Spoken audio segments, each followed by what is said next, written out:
Are you ready to break free from the doubts and limits holding you back? Welcome to Embrace Your Value, where therapy meets coaching to help you unlock your true worth and take control of your life. Hi, I'm Kristen, a trauma therapist dedicated to helping you heal, break old patterns, and reclaim your power. And I'm Jen, your support coach, here to show you how to set fierce boundaries, embrace self-compassion, and step boldly into the life you deserve. So whether you're stuck in self-doubt or feeling lost, know this: your value isn't up for negotiation. It's time to own it. Every week, we tackle real issues that challenge, inspire, and empower you to live with purpose and confidence. So grab your favorite drink, take a deep breath, and let's get started. Because you're not here to play small.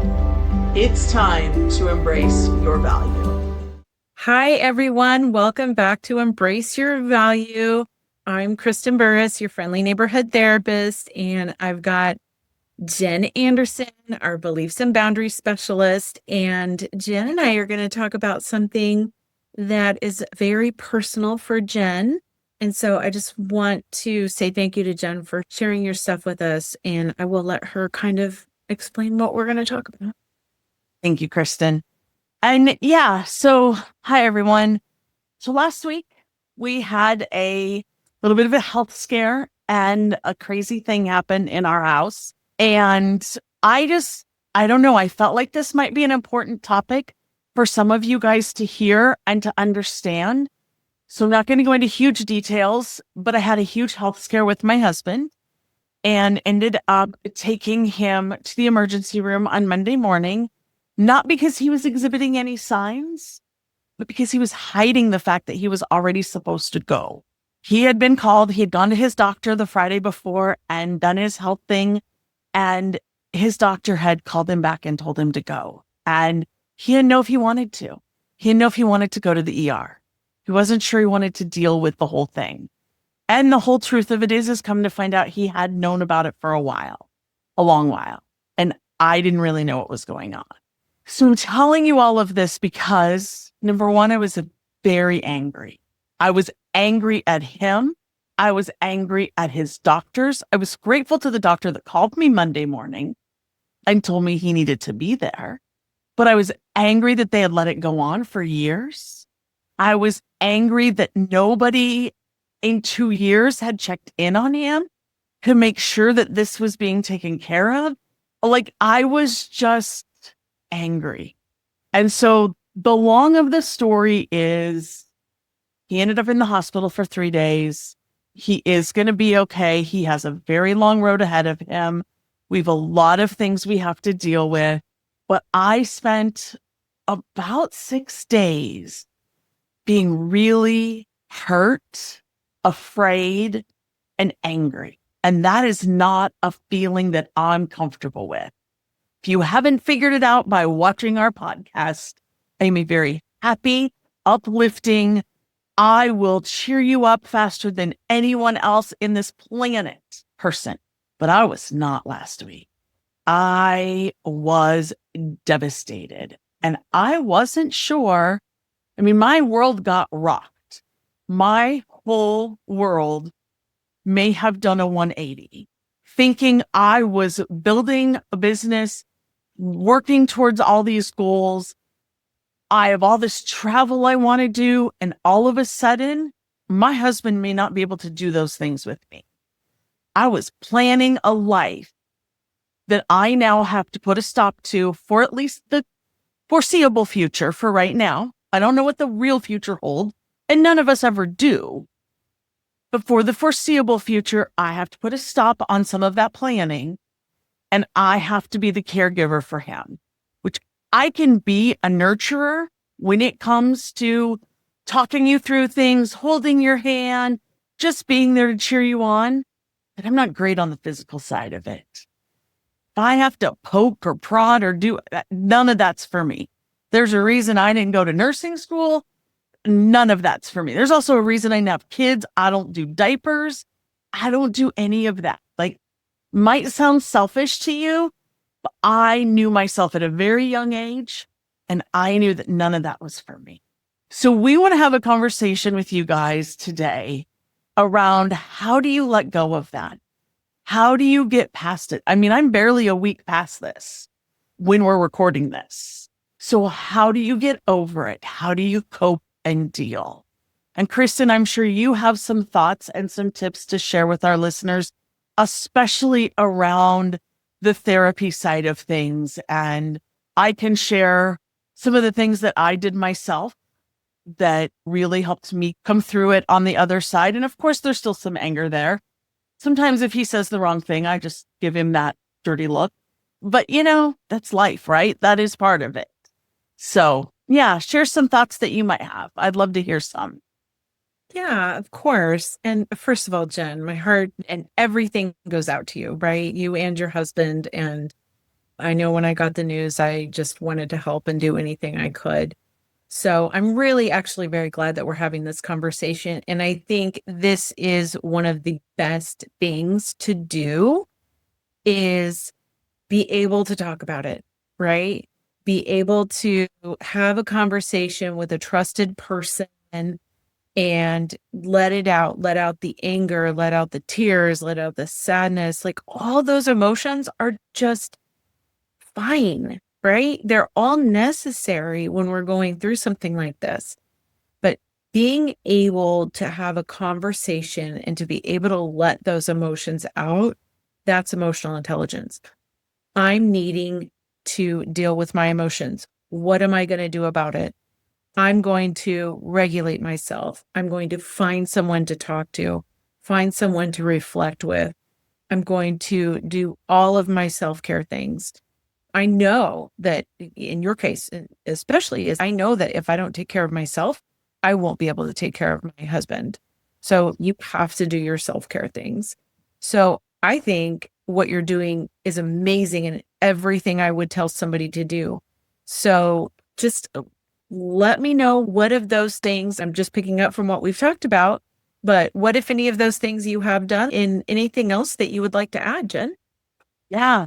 So a lot of that, I did have a couple of really good trusted friends that I ranted at and spent time on the phone with. My mother is also still alive and in very good health. And so I had a lot of conversations with her.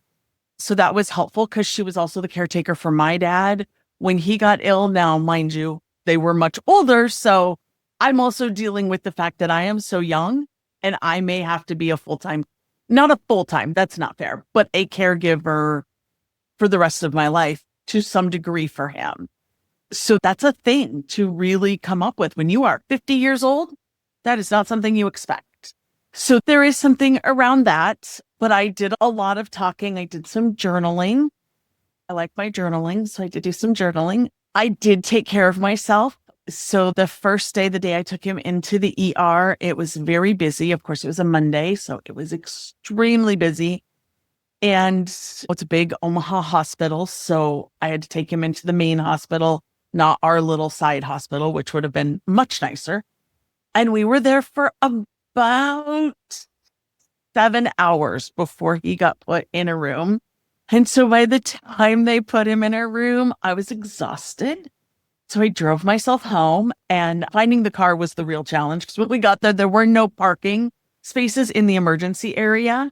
And so we had to go find a parking garage, and that was a whole thing. But it's okay. I figured it out. I'm not afraid to ask questions and ask for help. Just like, tell me where my garage is.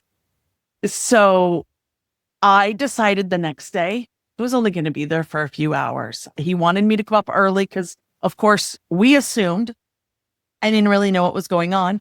I assumed he'd be there 3-4 hours. They'd send him home. I thought, well, maybe he's dehydrated. They're going to rehydrate him and send him home. That seems to be the thing, right? Oh, no. So he needed a phone charger. He needed So I came home, packed him a bag, and the next morning I took it up and went up to the hospital. And then I left about 3:00 in the afternoon. I did not stay all day. I was there long enough to get to talk to some doctors. And I came home and I took a nap.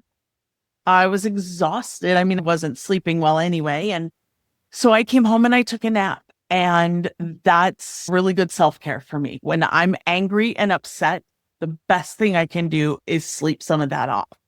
So I did some of that. I knew I was getting out the following day. So that was kind of nice. So I didn't go up quite as early. Again, just giving myself that time and that space to not have to sit in the hospital the whole time. And I've heard people say, well, you don't want them to be by themselves. I get that. But I also get that I have to take care of me and do the things that I need to do. The other thing I did is I completely cleared my calendar. I didn't see any clients last week. I messaged everyone and they were all so kind and gracious. I knew most of them would be, but everybody was great. And I just completely cleared my calendar because there was no reason. I did it for the whole week. There was no reason to stress out about missing an appointment or having to be somewhere because I didn't know what we were looking at. And probably the other thing that I really did that was big was I gave myself some space to breathe and not have to figure it all out at once. So when I knew that we had to put him on a special diet, I thought, well, what's the best way for me to get this information? They gave us some, I did my research, and then I just figured everything else out. It was like, I didn't have to really stress about getting it perfect. I knew a start was better than nothing. And so we started him on this process. And the last thing I will say on that is I started the healing process of forgiving. I just made a conscious decision that I don't want to be angry with him forever. I did show my emotion. I didn't hide it from him. I was not always nice. I was not always the kindest person. But it was very important that he know where I was standing on. I didn't play games with him with it. He knew I was angry. He knew I was upset. And I was okay with letting him know I was not cruel and mean, but I wasn't necessarily kind. And I think that's okay. I think letting people know that, especially in certain situations, that's okay. Because otherwise, he's going to think it's okay to continue to do that and to hide these things from me. And that's not okay. So yeah, I did a lot of self-care though, which I would call all of that self-care, like self-care, self-love. Even though I'm prioritizing him, I'm still prioritizing me. I'm not letting myself get sick or go because I'm taking care of him. Right. Exactly. And you didn't isolate, right? You didn't get into your little hidey hole and say, I'm going to shut out the world and I'm not going to let anybody know. I'm just going to put my head down and get everything done. No, you reached out, you told people, you cleared your calendar. Everybody's going to be understanding. I mean, come on, this stuff doesn't happen every day and this isn't your MO. So it's like, I think people get in that space where, oh, I don't want anybody to worry about me, or I don't want anybody to judge me, or I don't want any of these things. So I'm just going to keep doing all the things. And they pile and they pile and they pile. And like, you're trying to take care of your clients and him, and you kind of slip to the bottom a lot of times when these situations happen. So I love to hear that you put yourself first in the healthiest possible way so that in order to take care of him. So you said something that I really, really want to talk about because I think it's important, which is you made the conscious decision to start forgiving. So please share with us how you did that. Forgiveness, I think, is such a deeply personal thing. And I think everybody does it a little bit different. But for me, I don't like to be angry.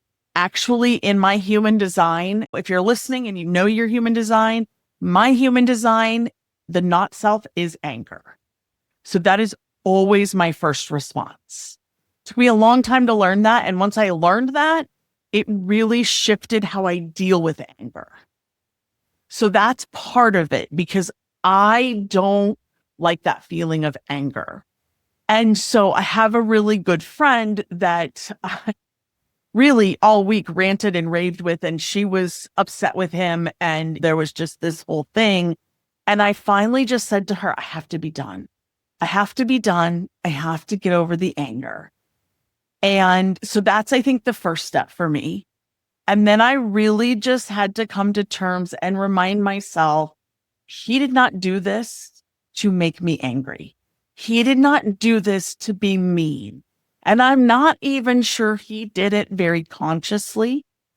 I think there was a lot of, and I'm not making excuses for him, but I think there was a lot of, well, we'll keep an eye on that. Well, it's not so severe. And he just heard it's not a big deal. And so it never really even crossed his mind again up until it was a big deal. And then he was freaked out. And I get that. I do. He probably thinks I don't, because that was about the time I flipped out on him. But when you hear that your husband was told to go to the emergency room on Friday and it's Monday morning and he hasn't done that, I'm over here thinking, why is he still alive? Like, that was my first thought is, oh my God, and he's still alive. So the process was just, how can I best give him some grace? How can I continue to serve him and love him and not want to strangle him? And so I think and forgiveness for me will take a long time too. I mean, it's never for me, it's never a one and done thing. It's going to be, yes, I forgive you. Oh my gosh, I hate you. Yes, I forgive you. It's that back and forth because you continue to do it. But I don't want to live that way. I don't want to live in that, I'm so mad at you. I don't want to look at you. Don't touch me. That feeling doesn't sit well with me. And so when that comes up for me, I have to just take some breaths and I have to remind myself that that's the other thing. I have to keep reminding myself that there is a lot of good that's going to come out of this. And I know that. And I actually had a conversation. I'm a part of this mastermind, and we had a conversation in it today with a couple other people where we were talking about how great it is when you can see the goodness that comes out of a bad situation. Because not always do we notice it. We have to really have some self-awareness and be willing to look for the silver lining, the good in it, and really the true good in it, not just the fake, oh, I'm looking for something good. Good. And I know there's going to be good out of this. I think there already is. I mean, it's forced both of us to change our eating habits. Like, we've been the people that'll go on a diet and you don't really clean out the pantry. You just go on a diet and then sometimes there's still snacky food. I cleaned out the pantry. I cleared out the refrigerator. I cleared out all the condiments that we could, I cleared out the spices that we couldn't have because he can't have salt substitutes. And so I cleared it all out. And I was like, we're going to do this. We're going to do it right. And we're going to do it for real because we're not backsliding on this. And I think that's a silver lining. I think that's a positive thing that's going to come out of it.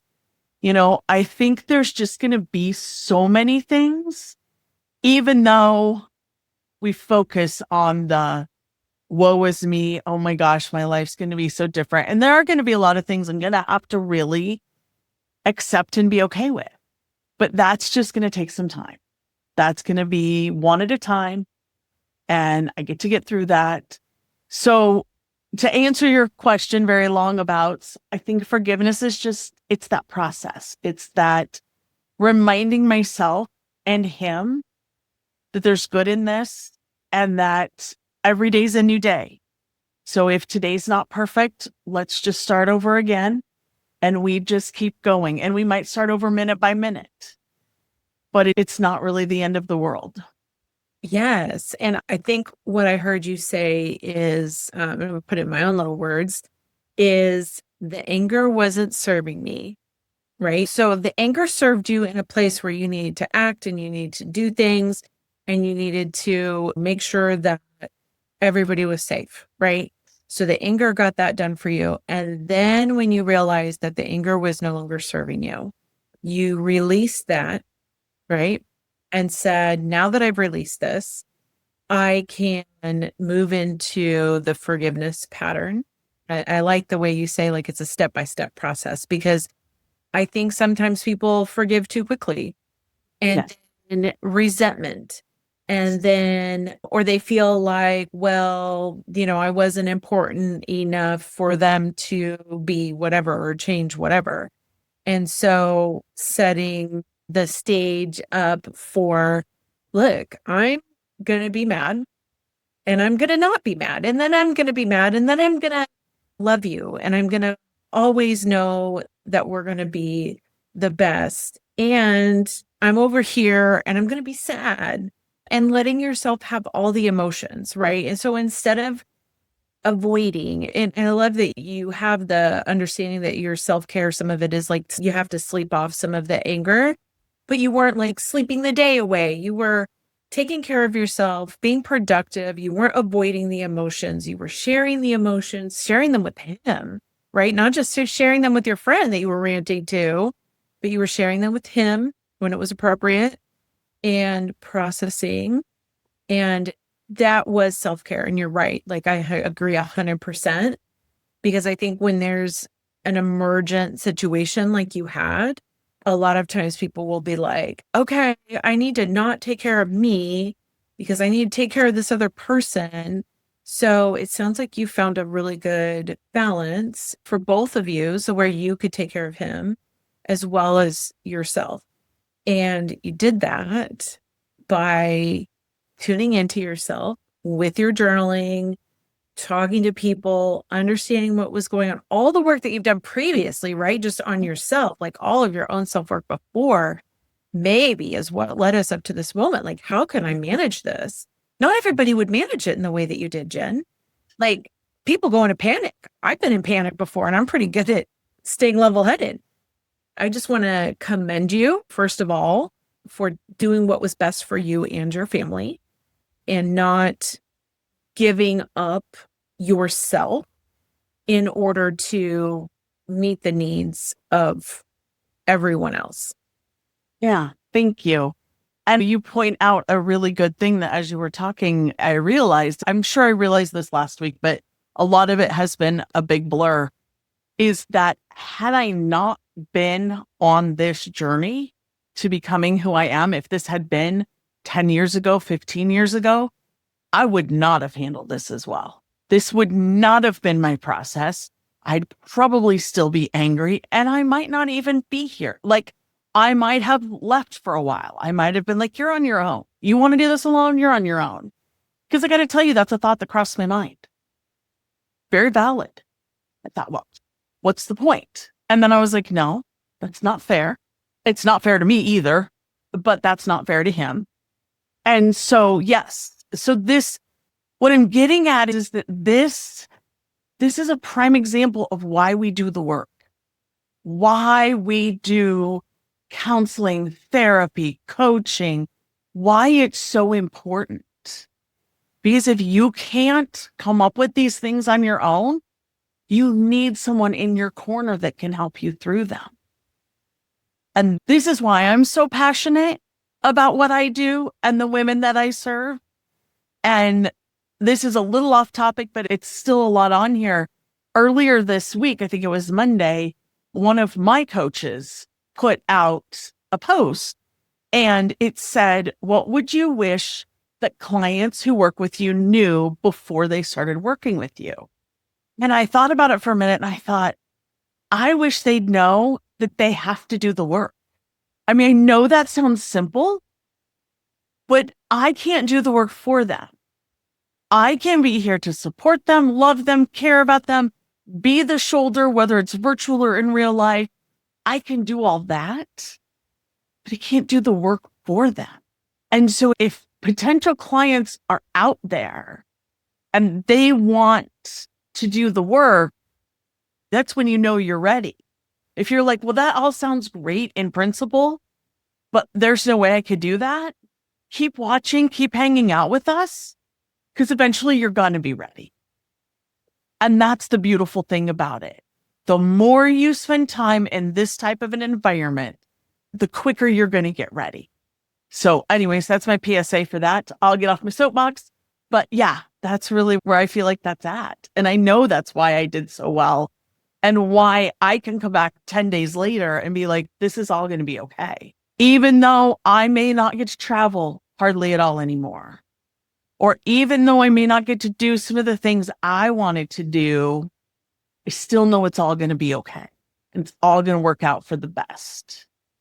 I don't have to know what the best looks like. I just have to know it's coming.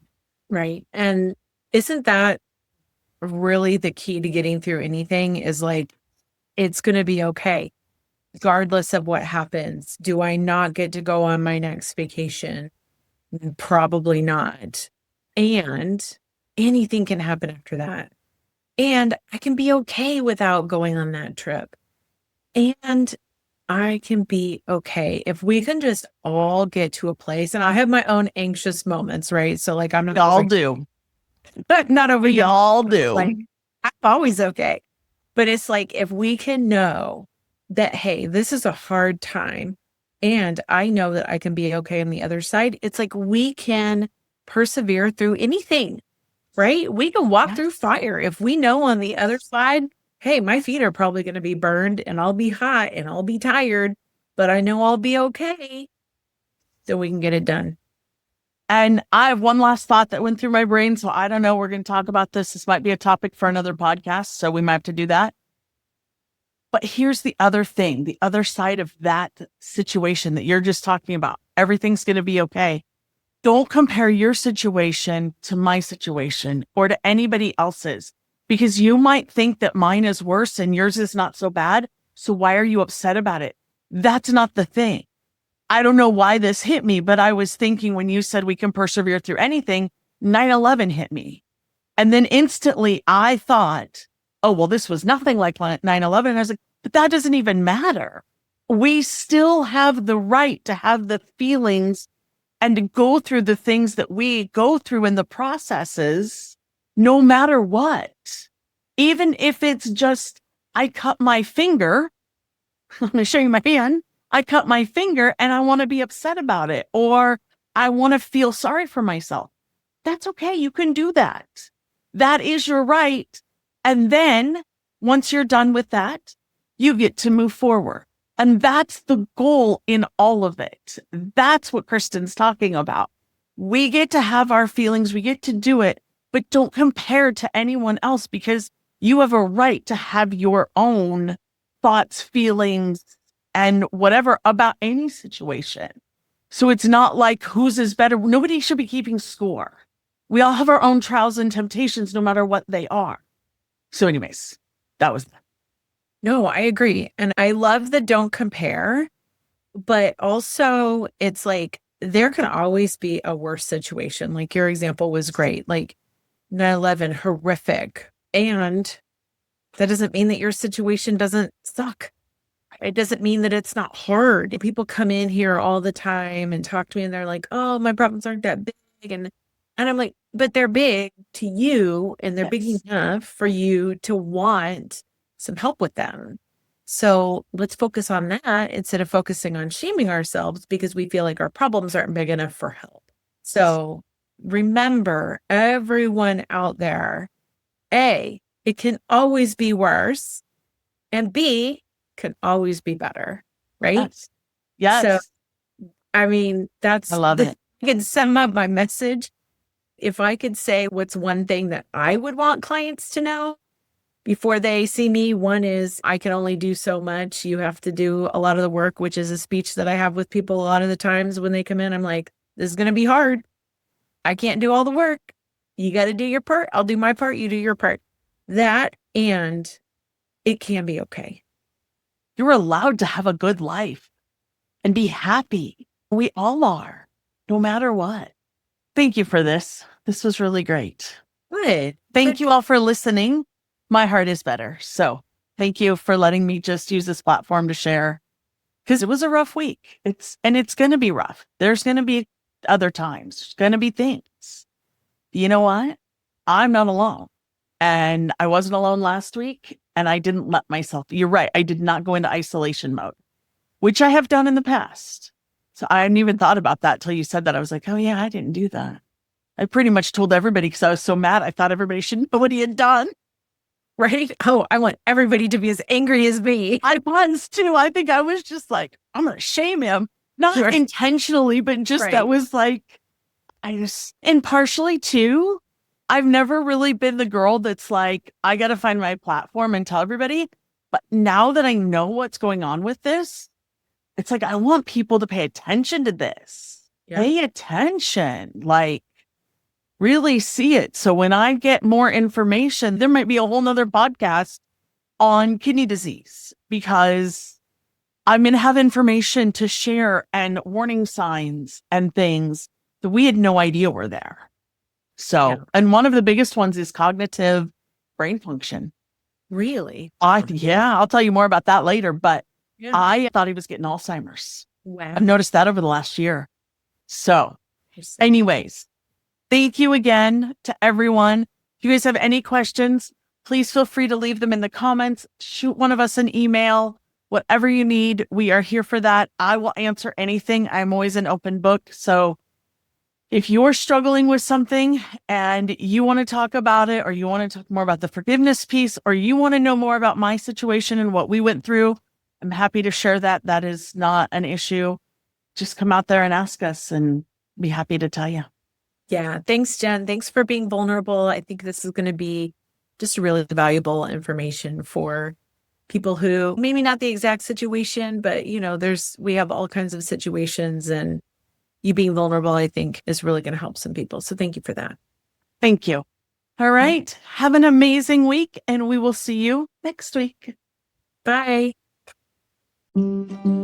Thank you for being here with us today. If today's episode hit home, don't just keep it to yourself.